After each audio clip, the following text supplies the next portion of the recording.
Hey guys, welcome to my YouTube channel. তো আমার দিদাবাড়ির পাশে একটা বড় কীর্তন হয়, ওখানে আমার গোপুসোনাকে নিয়ে যাচ্ছি।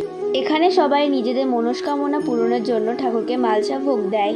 এই পুজোটি বহুদিন ধরে হয়ে আসছে। এখানে বহু মানুষের খাবারের আয়োজনও করা হয়। প্রতিদিন 3 বেলা করে এখানে খাবার দাবার দেওয়া হয় এবং মালসা ভোগের দিন এখানে মহা খিচুড়ি প্রসাদের আয়োজন করা হয়। এই প্রসাদ খাওয়ার জন্য বহু জায়গা থেকে বহু মানুষ ছুটে আসে।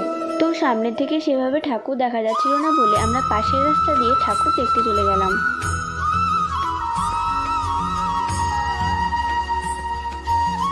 তো ঠাকুরটা তোমরা দর্শন করো, দেখো ঠাকুরটা কত সুন্দর হয়েছে। তো আজকের মতো এইটুকুই, দেখা হচ্ছে নেক্সট মিনি ব্লগে। Tata, bye bye.